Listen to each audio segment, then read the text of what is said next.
Do you want to be a fighter? RMC. There's only one Tyson Fury. Fighters Club. I'd like to take this chance to apologize to absolutely nobody. Alexandre Herbinet. I am the greatest. Bonjour à toutes, bonjour à tous et bienvenue au 290e numéro du RMC Fighter Club, un Fighter Club qui remonte dans la cage pour vous débriefer le grand retour du roi Francis Ngannou victorieux ce week-end au PFL à Riyad contre le Brésilien Renan Ferreira. Avec moi pour débriefer tout ça, mon partenaire du Fighter Club, co-présentateur du podcast Au bord du ring, coach de pied-point et de boxe anglaise, sa série Baba Versus à retrouver sur YouTube et commentateur notamment des One Friday Fights pour nous sur RMC Sport. Comment ça va mon Baba? Salut Alex, salut tout le monde, super content d'être là comme d'habitude et encore plus content parce que j'ai un autre de mes duos qui est là aujourd'hui. Mais j'allais dire, j'ai dit commentateur des One Friday Fights, mais c'est la moitié. Ouais. L'autre moitié, Ouais. elle est là avec nous et c'est un plaisir de l'accueillir. La Bible du MMA en France, il vous accompagne toutes les nuits pour l'UFC, tous les week-ends sur RMC Sport. Comment ça va Antoine Simon? Écoute, ça va super, je suis très heureux moi aussi d'être là sur RMC Fighter Club. En plus on a plein de choses à dire sur des super combats qui ont eu lieu et qui vont avoir lieu, donc rien à dire. C'est ma Dream Team autour de la table, tout va être parfait, ça va rouler et on va débriefer bien sûr la victoire de Monsieur Francis Ngannou. Près de 3 ans qu'on ne l'avait pas revu dans la cage et il n'a pas déçu pour son retour. Après un petit tour dans les rings de boxe pour vivre son premier rêve et prendre des chèques XXL, Francis Ngannou est revenu au MMA ce week-end à Riyad avec une destruction du Brésilien Renan Ferreira dès le premier round pour devenir le premier champion Super Fights des poids lourds du PFL. Un succès chargé en émotions quelques mois après la tragique disparition de son fils Kobe. Que retenir de cette performance? Quelle suite pour le prédateur camerounais? Le RMC Fighter Club débriefe la première victorieuse de Francis Ngannou au PFL. Définitivement un champion à part.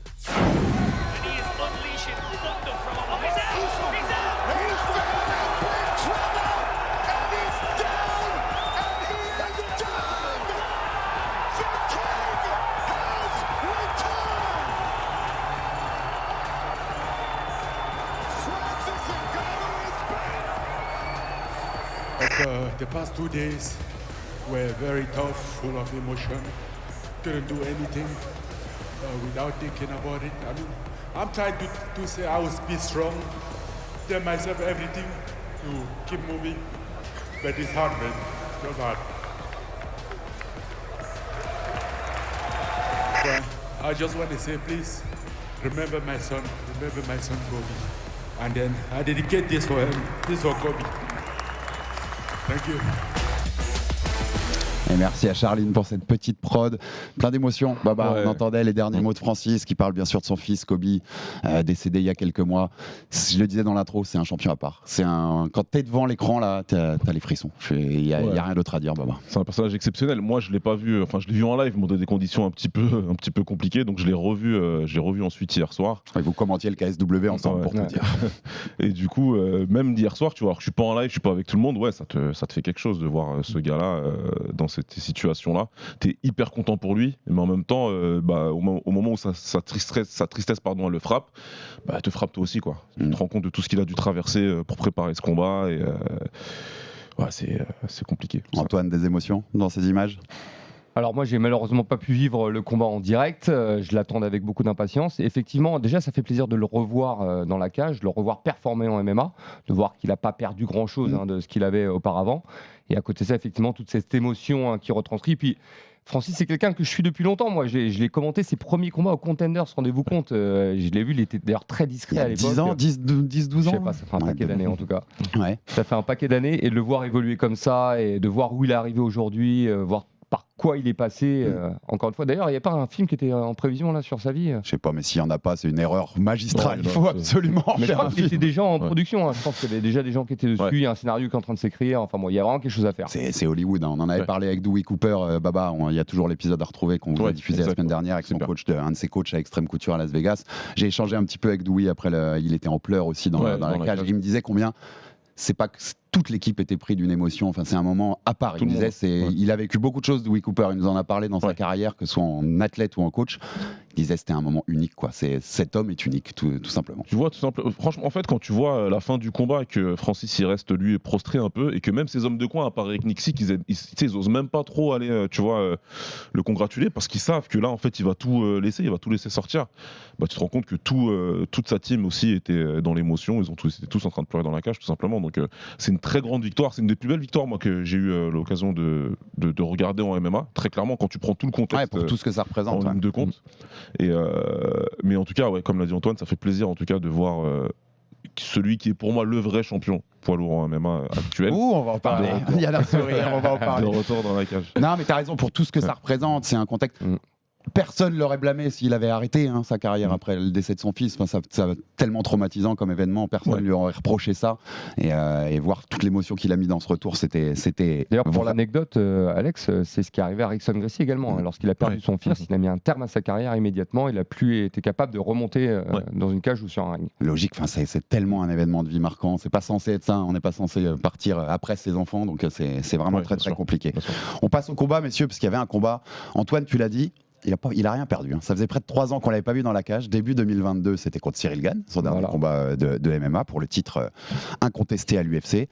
Et on a revu Francis faire du Francis. Exactement. Alors, il a travaillé sa boxe entre-temps, donc il n'est pas resté à rien faire, bien évidemment. Donc, il a gardé le niveau affûté, on va dire. Et puis, le travail à l'extrême couture, encore une fois, il est très bien entouré. Et, il a des gens qui le comprennent parfaitement, qui connaissent ses forces, qui connaissent ses faiblesses, qui savent sur quel point travailler. Le style de Ferreira en face, c'est un style qui est facile aussi à décrire et à analyser. Et moi, je suis content de voir que il n'a rien perdu de sa fougue, de sa puissance de frappe. Parce qu'il fait toujours aussi peur quand il envoie les coups. On l'a vu sur les premiers échanges. On va parler du Grand Pound, même les présés, mais le Grand Pound des enfers. Là. Oh là là. Le Grand Pound à la Francis, c'est ce qu'on adore. Lui, et encore une fois, là où ce que je trouve intelligent, c'est ce qu'on avait vu déjà sur le combat contre Cyril Gane. C'est que Francis, c'est plus seulement un mec balèze qui peut vous éteindre d'un coup. C'est un mec intelligent qui a des stratégies mises en place, qui a un panel technique aussi qui lui permet de switcher entre le striking et la lutte. Et sur ce combat, il était malin en fait. Il était plus malin que son adversaire et ça s'est super bien passé pour lui. On va vite rentrer là-dedans parce que c'est ça qui est intéressant aussi, ce côté complet encore montré par Francis. Mais d'abord les échanges de low kick au début du combat. Un low kick de chaque côté. C'est quoi ces bastos qui s'envoient les mecs? C'est des coups de batte de baseball là. Il y a un échange de kick entre les deux. T'es devant l'écran, tu te dis mais j'ai pas envie d'être cette jambe. Avec prise d'élan, vraiment grosse frappe sur la cuisse et les deux se déstabilisent l'un comme l'autre. Ils reçoivent le coup de pied, ils perdent un petit peu leur équilibre. Il y avait beaucoup de puissance qui était engagé et comme le dit Antoine, c'est là où Francis il a été malin parce que lui il est venu pour faire du MMA, il n'est pas venu pour donner ce que tout le monde attendait et probablement le public saoudien et toute la direction qui va avec, à un échange de boue, il y en a un qui tombe. Non, lui il est venu rappeler que c'est un combattant de MMA qui a fait beaucoup de progrès dans sa carrière de MMA et avant de quitter l'UFC, sur son dernier combat, il a fait 3 rounds de lutte, donc il est venu rappeler qu'il avait encore plus progressé là-dessus. Il nous l'avait dit quand on l'avait interviewé, tu te rappelles, que la boxe était quelque chose à part, qu'il s'était entraîné en boxe certes, mais qui continue à faire du MMA, qui continue à faire de la lutte.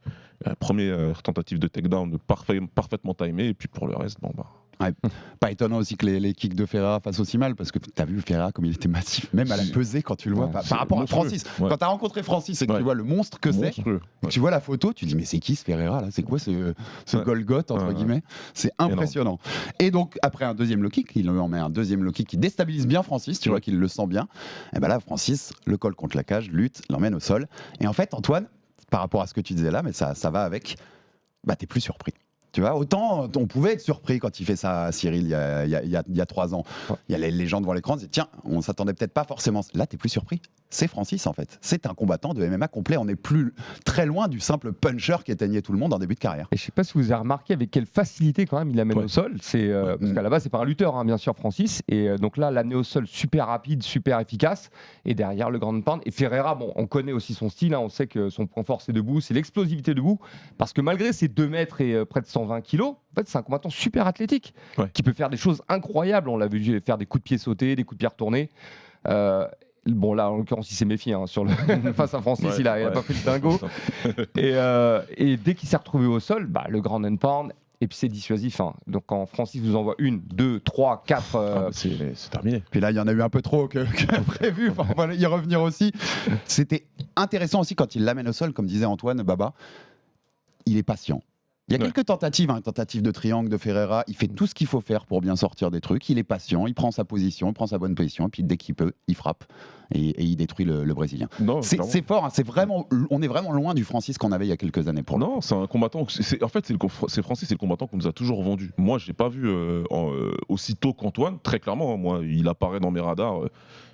quasiment juste avant l'UFC. Juste avant l'UFC, c'est vraiment là où il apparaît parce qu'il fait un combat de K1, dis-toi. C'est pour ça qu'il en parle dans mes Vous en avez parlé avec Dewey Cooper. Ouais. Mais Un des regrets encore de Baba, tous ces gens qui quittent le K1 pour partir. Ça aurait pu être intéressant. Mais clairement, on nous a toujours dit que Francis était quelqu'un qui apprenait très vite, qui est capable de progrès constant. Et en plus, avec l'explosivité naturelle qu'il a, si t'en fais un lutteur, ce mec-là, après, ça devient presque de la triche en fait. Tu vois ce que je veux dire? Et le takedown, là, tu le vois, c'est quasiment de la triche parce que le timing, il est parfait. C'est pas que de la force. Ouais. Il a vraiment attendu que Renan travaille sur son anglaise. Il est plongé tout de suite dans les jambes. L'amener au sol, elle est parfaite. Derrière, il travaille avec patience. Position avant soumission, comme on dit toujours. Là, c'est position avant matraquage. accident. Et ouais, t'as une impression de c'est flawless victory, comme on dit, c'est parfait. Y a rien à dire. Bon, pour la petite parenthèse rapide, mais Antoine, on est d'accord, l'arbitre Dan Miragliotta, ça intervient très très tard pour le coup. Ouais, mais alors, encore une fois. C'est dur, on sait que c'est dur, on le dit tout le temps non, mais ici, moi, ils ça sont me- dans le feu de l'action et tout, mais il en prend 3-4 en trop peut-être. Non mais encore une fois, moi ça me choque pas tant que ça, parce que voilà, quand on a autant de vécu en MMA, on a vu des Oui, arrêts oui, beaucoup plus plus choqués. tardifs, beaucoup plus choquants, d'arbitres qui arrêtent même pas d'ailleurs, qui regardent et je sais pas ce qu'ils regardent, mais bref. Ouais. Et sur le coup, il y avait On l'a eu en beaucoup France il n'y a pas longtemps avec un mec endormi. Hein. Voilà. Et maintenant, il y avait beaucoup d'attentes autour du combat. Je pense qu'il voulait. Il voulait donner plus de Francis aux téléspectateurs. C'est ça, donc il a gratté Ouais, quelques peut-être secondes qu'il est derrière. vrai. C'est ça, peut-être que lui, il apprécie beaucoup ce Et qui se surtout, passait. en plus, au moins, il n'y a pas de contestation possible à l'issue du combat. Ça, c'est clair et net. Et Francis a gagné clair et net. Après, on se dit, peut-être si j'avais arrêté avant, Ferrara se serait plaint, ça aurait été un peu polémique, ça entache un peu la victoire. Là, en l'occurrence, Non, tu vois même Non, il a éteint. T'as partagé la tête de Ferreira après, la capture écran, où il le regarde il est comme passé- si... ouais, il le regarde terrifié, quoi. Tu vois. Il y avait du Jamalil qui c'est regarde ouf. Pereira. Ouais, Vous vous souvenez de ça? Quand il le regarde avec ce truc de... C'est une expression de Waouh, qu'est-ce c'est que qui tu m'as ce fait, mec? quoi. Ouais. Non, c'est vraiment impressionnant. Le ground and pound, il est impressionnant. En plus, il y a un angle où on le voit depuis la cage, là, où tu ressens les impacts à travers ton écran. Tu vois, là, tu te dis, ouais, c'est chaud quand même. Après, le petit problème, ouais, il arrête tard, il arrête très tard. De toute façon, Dan, c'est pas sa première boulette. À lui, il en a fait pas mal quand même. C'est clair que là, en plus, l'angle fait que, comme il encourage Francis à continuer, il y a peut-être 2-3 coups qui passent derrière la tête. J'ai reçu 2-3 messages en ce sens-là, moi. On me dit, mais qu'est-ce que t'en penses? Je dis, mais moi, c'est l'arbitre. C'est l'arbitre qui est devant. À un moment, Francis, il est obligé de continuer, tu vois, à frapper. Alors, certes, l'arbitre, il va lui dire, il faut pas que tu mettes des coups derrière la tête. Ouais, parce Et il qu'il l'aurait toujours rappelé que probablement, l'adversaire rappelé. bouge aussi, donc les Ouais. coups, voilà, ça... Mais maintenant, si l'arbitre, s'il comprend comme nous tous que c'est déjà terminé, les 2 derniers coups, ils y seront pas, quoi. On rentre un peu dans ce grand end de l'enfer, Antoine, mais tu peux en prendre quoi, 1 ou 2 maximum, et t'es out quand il prend son élan comme ça. Qu'est-ce que tu prends dans la tête, quoi? Et surtout dans cette catégorie poids lourd. C'est ça, quoi, Et on en a vu par le passé du grand and pound dévastateur chez les lourds. Je sais pas si vous vous souvenez de quand Pavlovich a débuté à l'UFC, il prend Alistair Overeem et il lui tient la gorge d'une main et il lui envoie une série de coups de poing au visage. C'est destructeur en fait. Dans cette catégorie de poids, en fait, ça pardonne pas. Et c'est ça qui est intéressant aussi. C'est pour ça que tout le monde adore les lourds. Parce que bien sûr. tu vois, un Il y a coup autre peut chose. faire la différence. Et même au sol, c'est ça qui est fou. Même au sol, un coup peut faire la différence. On l'a répété là, sa puissance qui est toujours là, on le voit dans le grand end pound, la faculté qu'il a amené au sol et à lutter maintenant et à être stratégiquement très fort et à s'adapter à ce que lui propose l'adversaire, c'est une vraie galère à prendre, les gars. Francis Ngannou aujourd'hui. Ouais, c'est devenu un combattant de MMA complet qui te menace évidemment debout avec toute la mystique qu'il y a avec depuis les KO qu'il a infligés. Et maintenant, tu sais que s'il le décide, lui, il peut t'amener au sol et va lutter avec un mec comme ça. Qu'est-ce que tu peux faire? Maintenant, il y a un paramètre quand même qu'il faut prendre en compte, c'est que Francis aujourd'hui a 38 ans. Oui. Enfin, c'est l'âge qui est affiché sur sa fiche technique.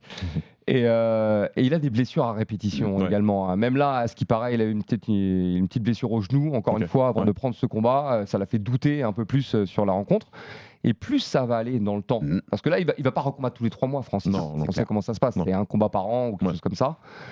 La préparation, ça va être dur pour lui. L'âge continue d'avancer. Donc peut-être l'usure physique en fait va sceller son destin. Mais maintenant, il peut s'arrêter avant. Plus que l'adversité. On va finir. La fin de l'émission sera sur la suite et ce qu'on attend ou ce qu'on espère pour Francis.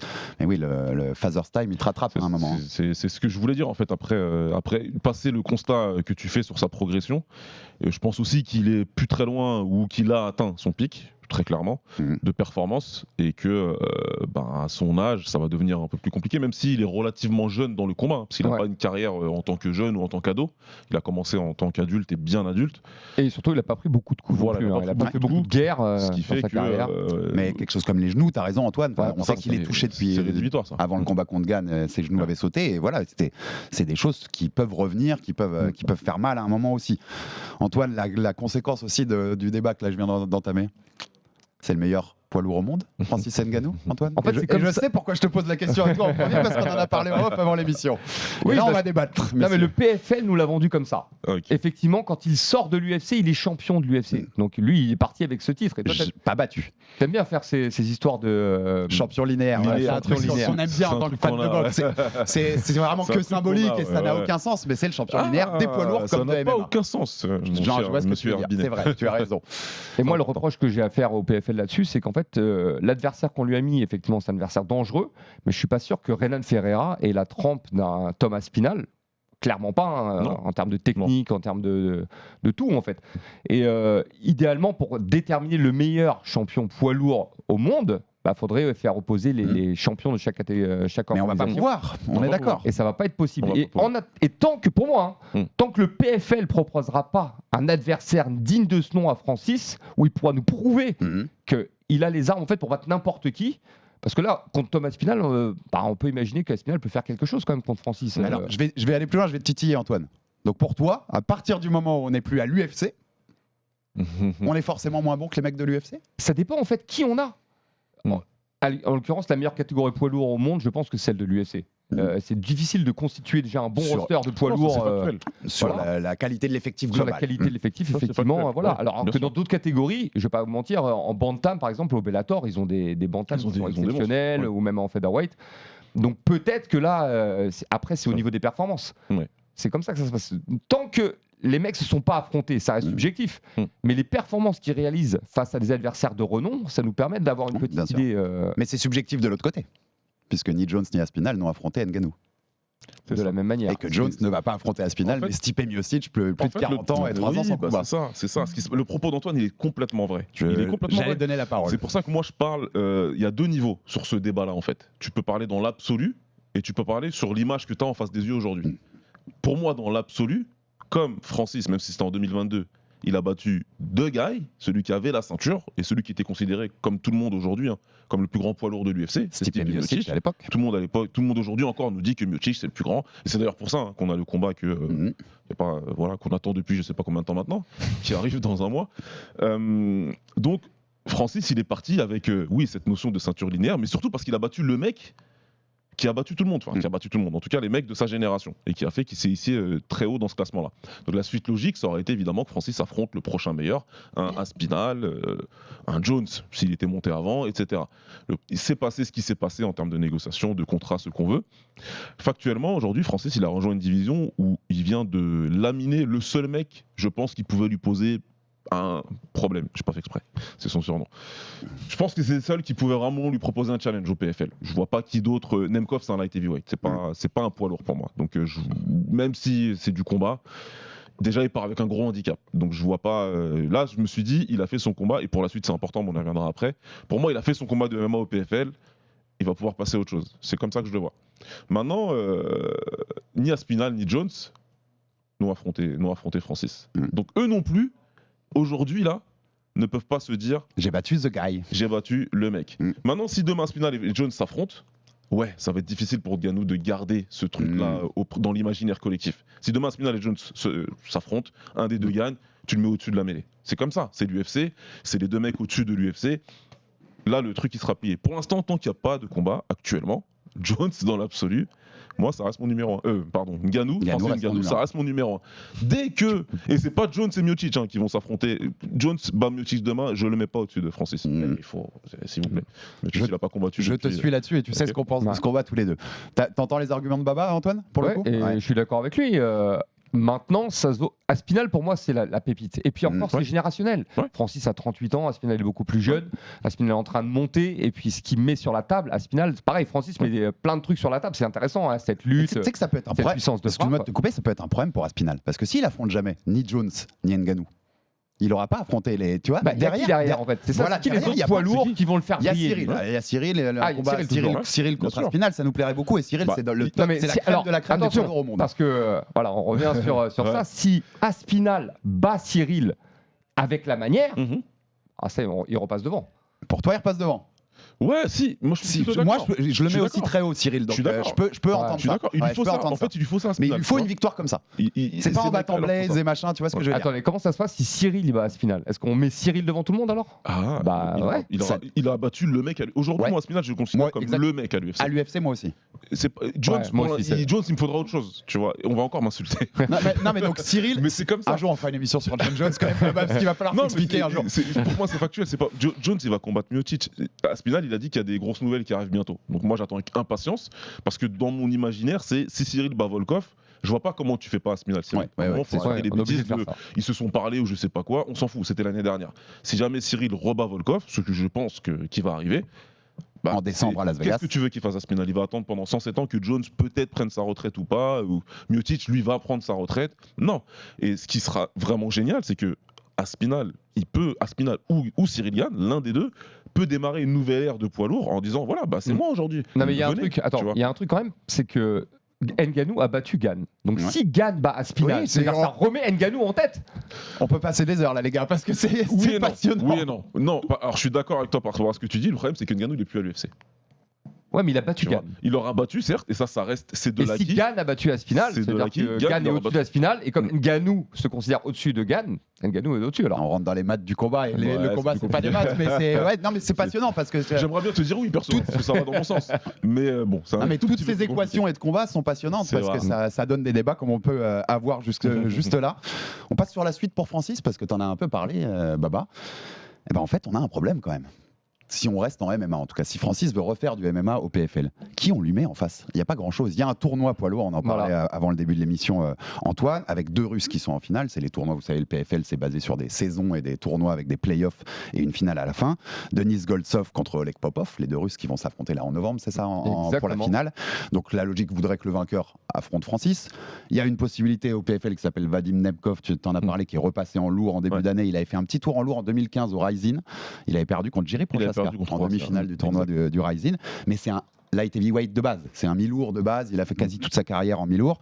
Il y a un bon storytelling parce que c'est le protégé de Fedor. Donc tu peux, Fedor, Ngannou, tout ce que tu Et puis voyez il a ce une que je veux bonne dire. lutte également, donc ça va être intéressant. Tout à fait, 12 victoires de suite, invaincu depuis 2016. T'as des trucs à vendre sur le combat, mais c'est Bien un sûr, mi-lourd. Bien sûr. Qu'est-ce qu'on fait avec Francis si on reste en MMA? Alors, pour moi, la théorie, c'est le vainqueur du tournoi. Hein. C'est à ça que sert le tournoi Mais ça d'ailleurs. t'intéresse hein. vraiment? Bah non, Goldstuff ou Popov? pas Non, vraiment. pas vraiment. Hein. C'est compliqué. C'est impossible de faire le cross avec l'UFC. On vient de parler d'Aspinal, de Jones, c'est impossible. Non, ça n'arrivera Ils pas. l'ont jamais fait. Il y a trop de risques côté UFC de remettre en cause leur truc de on est les meilleurs au monde et personne peut nous toucher. Parce que si tu fais ça avec Francis le bas, c'est compliqué ça. En plus, l'histoire entre Dana White et Francis, qui est quand même, c'est pas les meilleurs amis du monde, on va Ouais, dire ça pour ouais, être gentil. Ça ne se fera pas. Faut pas le laisser. Ils en ont parlé. Francis en a reparlé samedi. Jones lui a rendu hommage sur les réseaux. Ça se fera pas, ce truc-là. Enfin, dans le monde dans lequel on vit aujourd'hui, à part, on en avait parlé un peu, Baba. Si Turquie Ce Al-Sheikh, que j'allais dire, le c'est- Saoudien arrive C'est le seul et met pourcent de chance, tu vois. 100 Non. millions de dollars Et même sur la comme ça, table, je crois et pas. même comme ça, c'est Non, compliqué. Même Je comme suis ça, je d'accord. crois pas. Ça convaincrait pas Dana White. Mais même non, comme ça. déjà, il met déjà beaucoup de millions Ouais. pour les faire venir chez eux. Non, mais tu vois, il donc fait une ça suffira dinguerie. Il pas. arrive, il dit je donne 100 millions à chacun. Non, mais je vais te dire pourquoi ça se fera pas. Déjà à l'époque où il y a 10-15 ans de ça, quand Fedor Bien sûr. quittait le Prime, Tout le monde rêvait de tout le ça. monde ouais, rêvait de voir bien sûr. Fedor combattre à l'UFC. Ils ont tout fait pour. Et à l'époque, ils On voulait étaient Fedor enclins Velasquez, à le on faire voulait venir, Fedor à faire Brock. des. Alors, Ouais, ils ont fait. et il s'avère que les copromotions, ça n'a jamais été le truc de l'UFC. Ouais. Et Non. je comprends leur business aussi. Hein. L'UFC, c'est au-dessus de tout le Des monde. leaders, ils bien n'ont sûr. pas à se mettre au même niveau que les autres. Enfin, c'est comme ça qu'ils le considèrent. Et si ça s'est pas fait à l'époque, je vois pas comment aujourd'hui ça peut se faire avec des Non, c'est trop rivalités compliqué. qui sont exacerbées entre les différentes organisations. Vous connaissez bien l'orga dont je vais parler. Il y a un cross aussi qui peut être intéressant, entre guillemets, moins que celui avec l'UFC, bien sûr, c'est avec le One, avec Anatoly Malakin. Avec Mais c'est marrant parce qu'on Ouais. parlait du meilleur poids lourd au monde, jamais on a évoqué Malikin dans l'histoire. Malikin qui est invaincu toujours, On va le aller pas russe, qui est champion avec 3 ceintures One, mais il y a une subtilité puisque c'est sur l'équivalent de deux catégories à l'UFC, des catégories light heavyweight et heavyweight. Au One, ils en ont Ils calé en ont une 3. troisième. Ils ont calé les middleweight là-dedans. Ça, ce serait intéressant. Ça vous plaît, ça, Malikin? Malikin, en plus, on va le voir en action On le voit, ouais. très Très bien. prochainement contre Rug. Ouais. Et encore une fois, c'est pas le challenge qui nous donne envie. Si bat Rug, est-ce que ça va booster Non, la je suis carrière de d'accord, McKean? ça Non, donne ça pas changera méga envie rien. non plus. Voilà. Mais Non, et puis Et c'est un on ne dira combattant, pas, il est prêt pour affronter les meilleurs de l'UFC ou du on PFL. sait pas du tout, c'est un combattant respectable qui a fait ce qu'il a fait. Certes, il a 3 ceintures sur le papier, c'est beau, mais comme tu l'as dit, déjà, il y a 2 catégories en réalité. Ouais. C'est la première, même si je suis complètement pour une catégorie intermédiaire chez les lourds. Et la deuxième, c'est qu'il a battu 2 fois le même mec pour 2 ceintures. Parce que c'était Rainier de Rieder, qui vient d'arriver à l'UFC d'ailleurs, qui était champion sur 2 catégories lui-même. qui à l'UFC sera d'ailleurs en middleweight, en moins de Exactement. 84. Ça Donc, vous prouve que One c'est différent Donc sur ouais, ça. En plus, non, on peut pour pas moi, il quitter n'est One. pas spécialement dans l'équation. Non, ça va être compliqué. La copromotion, pour moi, elle n'est pas possible. Et après, peut-être les plus jeunes ne le comprendront pas, hein, mais il n'y a pas que des considérations financières. Surtout avec l'UFC, c'est vraiment une histoire de vendre le baddest man on the planet. Dana White, il a prêté une fois. Chuck Liddell Ouais, au Pride. au Pride. Et il s'est fait laminer par Rampage Et Jackson. je pense qu'il l'a pas Ça l'a oublié ça. vacciné à Il avait vie. parié en plus. Hein. Oui, il l'a pas oublié ça, Dana. Ça l'a vacciné à vie et il a jamais refait derrière. La seule fois où il a refait ça, c'est parce que c'était Connor, mais on parle de sommes que même nous, à la fin, on n'a même pas eu le vrai Et puis chiffre. attends, Tu vois, donc, Le bon. Lidl au Pride, on parle d'avant le tough avec Griffin Bonnar. L'UFC n'est pas Ouais. du tout dans la même Ah non, situation pas non du plus. tout, Ils pas vont du tout. plutôt chercher Dana le est même leader parti que au là. Japon, ouais. Le Pride et le leader à l'époque. Ils vont Ouais. chercher le leader. Dana en fait, est même plutôt parti que au l'inverse. Japon dans le coin de Lidl parce Ouais, qu'ils mais- avaient fait 2 tours, il avait battu au Mais Raymond. pour l'anecdote, quand même, il a été malin. Il n'a pas envoyé son champion. Parce qu'à l'époque, Non. champion, c'est Randy C'est Couture. Randy Couture. Ouais. Et il se dit, bon, j'envoie le. Ça permet de. Voilà, s'il perd, voilà, on dit on a toujours un champion derrière qui est encore meilleur. Ouais. Voilà. Bon, donc si Francis reste en MMA, je vous ai compris les gars, on va se taper Goldsov ou Popov. C'est Et l'idée. Ça va pas être méga. Ouais. Enfin, on va pas. À moins qu'il signe quelqu'un d'autre. Ouais. Mais qui? Exactement, mais qui? Oui, qui est dispo et qui est.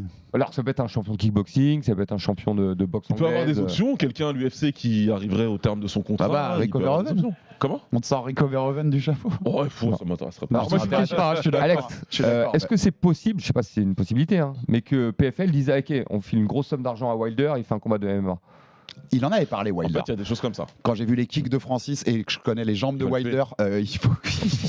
Je veux dire, et on lui ampute ses jambes après le combat. Enfin, c'est un. Par contre, la boxe. Mais- Antoine, tu viens de l'entrer. Mm.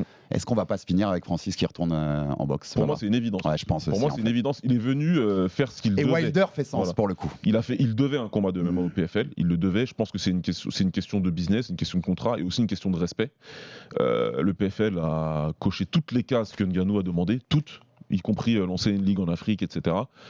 Donc je pense que oui, par respect, il est venu faire ce combat-là. C'est aussi la raison pour laquelle peut-être Antoine évoquait une blessure. C'est aussi peut-être pour ça qu'il n'a pas pull-out. Il s'est dit qu'il fallait vraiment qu'il aille au bout du truc, par respect pour ces gars-là, parce qu'il a une bonne relation business. Il l'a fait.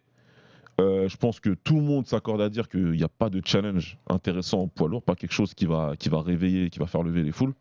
Donc on va le laisser tranquillement refaire ses trucs en anglaise parce que, le PFL pourra quand même prendre un petit billet, ce sera toujours intéressant en tant que copromoteur.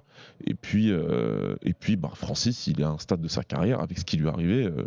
Il n'hésitera pas, je pense, à aller au bout de son idée. Ouais, il ira aller au bout de son idée. Antoine, je sais que c'est pas l'idée qui te plaît le plus, mais retour en boxe, il y aurait une logique en fait. Moi, malgré tout, regardez ce qu'il génère quand il fait des combats de boxe. Il a Bah fait oui. 2 combats de boxe pour l'instant, c'était des blockbusters à chaque fois. Eh oui, ouais, c'est c'est clair. pour ça qu'il y a une logique. Et contre Wilder, ça vend direct. Mais ça vend direct. Les Et- deux, les oui, deux oui. patates Ouais, l'un c'est- contre l'autre. Wilder sort d'une défaite, comme d'un finish d'ailleurs, comme Ngannou contre Joshua.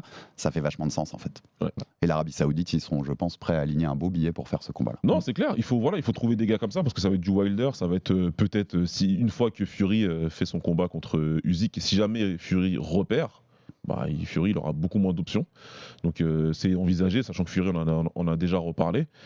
Après, voilà, au niveau de ce qu'il peut faire en anglaise, Francis aussi, il arrive à un carrefour finalement, Mhm. parce qu'il va lui rester peut-être deux gros comme ça combats showcase, ou alors comme tu es classé à la WBC, on va te donner. Il est sorti Et après voilà, Joshua. après Il est non sorti sorti du après classement. Joshua. Ouais. Mais on peut te donner un des mecs qui sont là, tu vois, où tu dis, ok, je vais essayer d'entamer une carrière pour mes 3-4 dernières années dans le Non, sport. non, mais je tu sais vais qu'en entamer une plus, carrière, c'est- sauf que là, c'est chaud parce que les jeunes poids lourds là qui sont là, Ouais. c'est des tueurs à Oui, gages. ça tape C'est- fort, ça c'est- tape très c'est fort. des Je vois, assassins. je vois de Ouais. quel genre de nom tu veux parler. Et en plus, moi, je trouve qu'on est arrivé à un point qui est compliqué pour Francis, même en boxe. Il est devenu une telle superstar. Mm. Tu peux plus lui mettre des mecs de niveau moyen. Tu lui fais grimper un classement, tu peux pas. Tu vois ce que je veux dire Tu vois. En fait, il faut des gros blockbusters, il faut des gros noms. On l'a dit, c'est la patch box Ouais. Rex la plus dingue de Ouais. l'histoire. Il a affronté Fury et Joshua en 2 combats de boxe. Il y a que des noms à la Wilder qui font sens, vraiment. Je vais te Pour dire, son il niveau de reste star. Ah qu'il est non, pour j'ai un nom. Jake Paul. Ça marche pas ça? Bah, nous, ça nous amuserait parce Ouais, que Jake Paul, ça lui ferait. Ne me fais pas rêver. Voilà, tu nous fais rêver, mais Ne me fais pas rêver. Non, mais en termes de nom, on est d'accord que ça peut coller. Francis Ouais. est vieillissant, ça peut être dans 2 ans, hein, j'en sais rien. En ou dans boxe, 3 ouais. ans, Mais alors, faudrait qu'il prenne un peu de muscle quand même, Jake Paul. Je crois qu'il a combattu en quoi en cruiser. mi-lourd, non, ou en cruiser. Ah oui, il est monté Ouais, jusqu'en cruiser. Non, en fait, finalement, il est pas si loin. Ouais, et puis bon, il a Mais c'est vrai que pour le business, l'entourage, business. Par contre, ça, tu peux le faire au PFL. Le PFL peut le faire. Ah en boxe. oui, Ouais. exact. Le Et PFL puis peut le l'argent faire. qu'ils vont Ils ont- générer. Ils ont les deux sous contrat. Et est-ce que d'ailleurs un combat comme ça, j'ai une question pour vous, hein, est-ce qu'un combat comme ça générera pas plus d'argent, même pour les combattants et pour l'organisation, qu'un combat de boxe Oui. légitime? C'est possible. Jake Paul Il y a de grandes en chances. boxe. Ouais. Il y a de grandes chances. C'est une réponse qui va peut-être pas plaire à beaucoup de gens, mais c'est factuellement. Ouais, sur Jake ce Paul, il que ça va génère rapporter, énormément c'est sûr. d'argent. Il faut le voir comme ça. C'est un mec qui génère beaucoup. Il s'apprête à combattre un soixantenaire et il y a plein de gens qui vont payer. Oui. Mike Tyson en novembre et ce sera sur Netflix. Si vous Et on voulez va aller tous regarder regarder. ça. Et- c'est ça qui est disait fou. avec Antoine samedi, on va tous Mais regarder. bien sûr qu'on va tous Même regarder. si on est pas emballé, mais on Non, va non, tous mais regarder. c'est quand même. terrible, mais on va tous regarder. Un petit mot sur le reste, c'était une super carte quand même, Ouais, Ariad, ouais. du PFL. On note bien sûr la victoire de Paul Hughes, l'Irlandais, sur Reggie McKee. On en parlait un Grosse peu Antoine surprise. Roth. Moi, Ouais. j'étais surpris. Je pensais que McKee était quand même supérieur à Paul Hughes, mais Paul Hughes confirme tout le potentiel qu'il a. On rappelle Ouais. l'ancien adversaire notamment de Morgan, Morgan Charrière, ouais. C'est McKee qui a baissé un peu. Ouais, en fait, il y a eu McKee est plus le même McKee. il se passait un truc dans la carrière de Maki, clairement, quand il a Sans changé rien de enlever à catégorie. Hughes, hein, mais Je pense que c'est surtout après la défaite. Ouais. Sa première défaite contre Patricio Pitbull, là, où pour moi il était volé, mais bon. Et derrière, il a décidé de changer de catégorie. Et je trouve que Maki a 70 kilos. Et puis après, les histoires de contrat aussi. Il voulait partir à un Mhm. moment du Bellator. Ouais. C'est peut-être ça qu'il aurait dû faire. c'est l'enfant Finalement- du Bellator, lui. Hein. Il a toujours été là. Mais... Ouais, et franchement, à l'UFC, c'était peut-être ça qui allait relancer sa carrière. Non, il a voulu rester au Bellator. Il a choisi la facilité, entre Entre guillemets. guillemets, ouais. Parce qu'on lui a offert un gros contrat aussi avec beaucoup d'argent. Et depuis, il n'y a plus le Maki flamboyant Ouais, qu'on ouais. connaissait.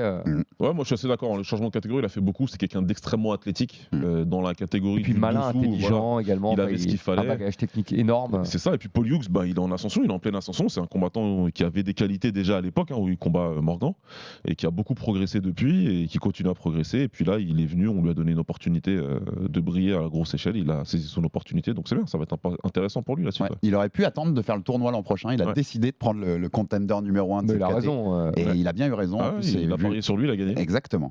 Il y a aussi eu, bien sûr, Cyborg.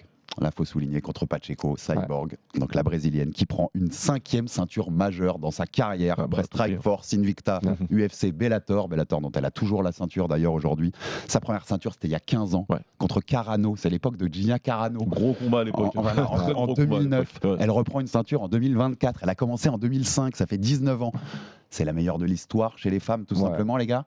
Pour moi, c'est la meilleure. En fait, on a beaucoup monté Nunes parce qu'elle est à l'UFC, qu'elle a pris les 2 ceintures et qu'elle a mis KO. C'est l'autre concurrente pour ce titre. Mais hein. quand tu parles de plus grand de l'histoire, et c'est toujours faire une différence entre plus grand et meilleur. Mm. C'est deux choses différentes, c'est deux Oui. notions différentes.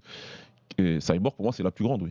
Par rapport à tout ce qui est fait sur 20 piges, là, tu peux pas le nier, quoi. Mais je vois la distinction que tu fais parce que contrairement à tous les débats qu'on a sur les GOAT, d'habitude, jamais les mecs dont on débat se sont affrontés. Ouais. C'est hyper rare d'avoir des affrontements entre deux mecs qui sont candidats pour être le meilleur de l'histoire. On l'a eu chez les femmes.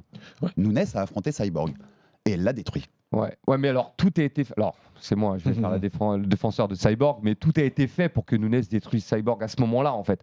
Quand Cyborg est arrivé à l'UFC, je vous rappelle qu'elle était très malmenée. Il voulait pas créer une catégorie pour elle, il la forçait à cutter, à descendre en dessous Je de son répéterai poids. pas, mais tu te rappelles ce qu'avait dit Dana White, hein, les comparaisons qu'il faisait. Ouais, c'est. Non, mais c'est si on chaud. écoute Non, Dana il White, l'aimait pas. il va vous dire, de toute façon, Ronda Rousey, c'est la numéro 1. Parce Ouais. qu'effectivement, pour ce qu'elle a Ouais, sur ce apporté qu'elle a pour le apporté, MMA ouais. féminin, voilà.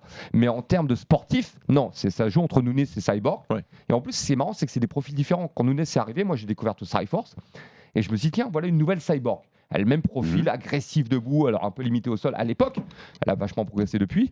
Et puis derrière, il y a eu Pacheco qui est arrivé Ouais. au PFL, qui était un peu le même profil aussi. Ouais. Donc chaque organisation avait sa Cyborg. Nunes était à l'UFC, Cyborg était au Bellator et Pacheco était au PFL. Ouais. Et effectivement, les trois se sont rencontrés aujourd'hui. Alors Pacheco n'a pas rencontré Nunes. Mais malgré tout, c'est des profils assez similaires. Et je pense qu'elle pourrait d'ailleurs tenir la dragée haute à Nunes sans problème, à Pacheco. Et pour ce qui est de Cyborg, elle a commencé très jeune. Alors pour la petite anecdote, elle faisait du handball à la base. Et c'est Rodimar Fondrigo qui l'a repéré. Il a dit tu veux pas faire du boxe plutôt, ça serait plus sympa. Bon choix. Bon choix. Elle perd son premier combat pro par clé de bras. parce qu'elle a pas de sol, elle vient d'une équipe en plus qui sont très axés sur le striking, et derrière elle enchaîne, je crois, 21 victoires. En fait, il y a eu une halte à un moment au Strikeforce parce qu'elle a pris une suspension. Donc il y a un combat qui a été déclaré no contest. Et derrière, elle a enchaîné. Quand elle arrive à l'UFC, encore une fois, il n'y a pas de catégorie pour elle. Donc on la force à descendre. On se rappelle les cuttings, les vidéos de cutting où elle a l'impression que finalement, on crée une catégorie spécialement pour elle et on la fait même pas combattre dedans. C'est-à-dire que c'est Nico Montagno qui devient la première championne. Non, 145, c'est Germaine Doran-Nami, exactement. Et d'ailleurs, tout le monde était choqué de dire attends, on a créé une catégorie pour elle. Et ensuite, Cyborg va prendre Doran-Nami. Et ensuite, voilà. Parce que Germaine refuse d'affronter Cyborg. Germaine Randama refuse obstinément de l'affronter. Elle a dit non, je n'affronte pas cette personne-là. Donc on a dit tu n'as plus de ceinture alors. Voilà. Donc Cyborg devient championne. Derrière, on arrange le chemin pour que Nunes vienne. Effectivement, Cyborg qui était sur une série impressionnante de victoires, on peut comprendre. Quand vous gagnez depuis 15 ans non-stop et que vous balayez tout le monde, que des fois c'est un peu compliqué. On a pris un peu de confiance, ce qui est arrivé à beaucoup de champions d'ailleurs par le passé. Et donc elle perd ce combat par KO. Alors il n'y a rien à enlever à la victoire de Nunes qui était super agressive et tout. Et derrière, quand on voit Cyborg au Bellator, on réalise qu'en fait, elle n'est pas sur le déclin du tout. Non, elle est toujours et là. en plus, elle a ajusté son jeu. C'est-à-dire qu'elle elle frappe toujours aussi fort, elle est toujours aussi puissante, mais elle a une lutte derrière, elle a une stratégie de combat. Et on l'a vu sur le combat contre Pacheco. Elle a combattu très intelligemment. Et on pensait que. On a regardé en direct. En fait, on a eu la chance avec Baba, c'est qu'on a suivi le combat de Maki en play-by-play sur Twitter pendant qu'on commentait le KSW. Et d'ailleurs, on était choqués de voir que Pollux était devant. On dit mais qu'est-ce que c'est que cette histoire? Et entre la pause KSW et UFC, on a pu voir le combat de Cyborg contre Pacheco. Et donc je vois Cyborg qui commence très fort, Pacheco qui doute. Je vois derrière Pacheco qui reprend l'ascendant parce que Cyborg est touché et Cyborg commence à décliner. Et qu'est-ce qui se passe sur la fin? Je me dis ça y est, il y a une tendance qui se crée à la moitié du combat. On est à la moitié pile à la moitié du combat.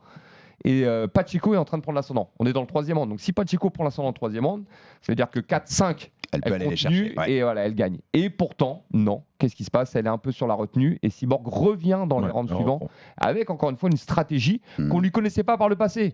Parce que Cyborg, c'est pas que des KO au premier round ou des KO au 2e round. Voilà, c'est aussi de la lutte, du ground and pound et même des tentatives de soumission. Je rappelle qu'au Bellator, elle a signé sa première soumission en carrière, ce qui lui a permis d'obtenir sa ceinture noire de jiu-jitsu brésilien. Non, mais c'est la plus grande. Il n'y a pas photo, Baba. C'est les grand chelem. On parle de grand chelem en MMA. S'il y en a une, c'est sur les accomplissements. Il n'y a que elle. D'ailleurs, il n'y a que elle, même masculin, féminin compris. Il n'y a que elle qui a fait ça. Enfin, c'est il y a Overeem qui se rapproche, mais il lui manque la ceinture de l'UFC. Moussassi également, il manque la ceinture de l'UFC. Il en a eu pas mal de ceintures. Hommage vraiment à Cyborg pour tout ce qu'elle a fait. Dernière parenthèse sur le PFL, parce que c'est une news qu'on a appris ce week-end et je voulais la faire, la parenthèse. Diane Silva, qui est une combattante brésilienne, qui a 3-0 et qui est dans le coma depuis un mois parce qu'elle voulait faire son premier combat au Bellator et elle descendait en 145, en moins de 66, alors qu'elle combat d'habitude en moins de 70. Et le résultat de ce cutting difficile, c'est un coma depuis un mois. Si on suit même certaines nouvelles, apparemment il y a eu des ordres de pas du tout en parler et de mettre ça sous le tapis pour pas que ça mette une mauvaise image dessus. C'est un rappel que c'est pas de la blague les sports de combat, Baba. Non, c'est pas de la blague. Et puis on en a parlé avec Cyborg, on en parle avec ces combattantes là où malheureusement pour briller, pour venir sur des grosses organisations, elles sont obligées de il ou elle, parce que ça arrive aussi à des combattants masculins, sont obligés de se tuer pour essayer de faire le poids, pour avoir une opportunité en fait de combattre. Et je trouve ça malheureux. Moi je viens d'un sport, je viens d'une autre époque. Je viens d'une autre époque où il n'y avait pas de cutting à proprement parler. On combattait quasiment tous à peu près à nos poids de forme. Tu devais perdre 2-3 kilos, mais pas plus. Donc c'est quelque chose qui m'est très étranger. C'est quelque chose que j'ai découvert en tant que coach bien plus tard, récemment même, j'ai envie de te dire. Et c'est quelque chose que je déteste, tout simplement. Je déteste la pratique du cutting. C'est quelque chose que je sais qu'il y a des drames, il y en a eu, il y en aura encore. Il y en aura encore. Et j'ai toujours eu l'impression qu'on attend le plus gros drame possible, que ce soit donc sur la plus grosse plateforme. On attend que ce soit un cutting en direct avec quelqu'un qui monte à la pesée, qui s'écroule. On n'est pas passé très loin souvent, mais ça va nous arriver un jour, la pesée UFC où quelqu'un va s'écrouler totalement. On l'a vu avec William Gomis. Voilà, mais tu vois, on peut voir vraiment le truc où le mec s'écroule total. Enfin, ça peut arriver. Il y a des solutions. T'as raison, il faudra peut-être un drame en fait. Le One propose une solution, je dis pas que c'est la meilleure. Il y a des choses. C'est pour ça que Reader va pouvoir faire 84 à l'UFC. Il y a au moins des tests d'hydratation. Maintenant, on peut dire qu'ils sont pas bons. Oui, c'est ce que je veux dire, mais c'est moins drastique parce que grâce à leur qu'il y a eu un drame. Ouais, bien C'est parce sûr. qu'il y a eu un drame. Il y a eu un drame là-bas et donc voilà, ils ont au moins essayé d'apporter une réponse. Il y a des défauts dans cet organe, on va pas dire que tout est parfait. Maintenant, bon, il y a une première réponse qui essaie d'être apportée. Je pense qu'il faut continuer à creuser, essayer de faire quelque chose. Pourquoi pas implémenter, comme avec la WBC, des pesées périodiques comme ils faisaient en anglaise à l'époque. IBF côté boxe, qui a l'hydratation maximum le jour du combat. Enfin, il y a repesé, il y a des choses à imaginer. En 2 minutes, messieurs, rapidement, parce qu'on a un autre petit épisode bonbon à vous enregistrer, que vous retrouverez aussi cette semaine avec mes deux compères. Sur l'autre actu MMA du week-end, l'UFC. Moi, je tenais à en parler parce que j'adore Anthony Fluffy Hernandez. C'est un de mes combattants préférés aujourd'hui à l'UFC. J'adore son style. Qui a battu donc Michel Pereira. 4e finish de suite, 6e victoire de suite. Il lui faut un top 10 chez les moins de 84, Antoine, à Fluffy. Il était 13e avant ce combat. Il vient de battre le 14e. Donc effectivement, je suis pas sûr que ça lui permette de monter jusque dans le top 10 de la catégorie. Non, mais il lui faut affronter un top 10 au prochain combat. Est-ce qu'on va lui proposer ça maintenant? Après, il y a une histoire de style. Toi, je comprends pas que tu me dises c'est mon combattant préféré parce que bon, Fluffy. Un des combattants que j'aime bien au niveau son du style. Je trouve créatif, je trouve qu'il fait des trucs qui changent. Je t'en ai parlé, on a eu des débats il y a quelques jours. Je trouve que le MMA aujourd'hui, j'aime pas le côté. Ils se ressemblent tous pour moi, les combattants. Pour moi, ils ressemblent pas à d'autres. Mais c'est très perso. Lui, il a un nom qui est difficile. Parce que pour se démarquer, qu'on s'appelle Anthony Hernandez, c'est Michel Dupont, quoi. Exactement. Donc ça, c'est un peu compliqué. Maintenant, au niveau du style, effectivement, il a une belle lutte, et c'est pour ça que je mets en doute le fait que tu sois ton combattant préféré, parce que au niveau du style, c'est pas le profil en fait que les fans adorent. C'est même loin d'être ça. C'est un lutteur rigoureux, qui use ses adversaires, qui est très pénible en fait. Et malgré tout, tu as dit qu'il y a pas mal de finishes. Donc ça, c'est intéressant. Mais c'est des finishes contre des combattants moins bien classés. Aujourd'hui, c'est pour ça que je veux voir un top 10, tu vois. Voilà, parce que pour moi, Pereira, c'est pas encore le test qu'il faut. Pereira, bien sûr. Lui aussi, on savait pas s'il était prêt pour le haut du classement. Je suis d'accord avec toi, mais je veux voir Fluffy face à un top. Je veux voir ce que ça donne. Voir ce que ça donne exactement. Il est créatif, il est marrant. Maintenant, il arrive à un moment intéressant dans la catégorie. La catégorie middleweight est très variée, très diverse en ce moment. Et puis, il y a plein de potentiels champions aujourd'hui. Alors, même s'il y a Adesanya un peu sur le déclin, Adesanya, ça reste quand même un grand nom de la catégorie qui peut faire monter n'importe qui dans les hauteurs du classement. Et puis, avec Nassourdine en embuscade, Duplessis qui est toujours aussi incroyable. Il y a pas mal de noms intéressants. Et Fluffy, et son style, est-ce qu'il va s'insérer dans tout ça avec sa lutte, parce que la lutte de Fluffy contre Nassourdine, ça donne quoi? La lutte de Fluffy contre Duplessis, ça donne quoi? Mais on a envie de voir. Mais ouais, il est fun, Baba. Il y a un moment là, ce week-end, il fait son coup de pierre, il jab et il fait un coup de pierre tourné juste à la suite. Il est fun.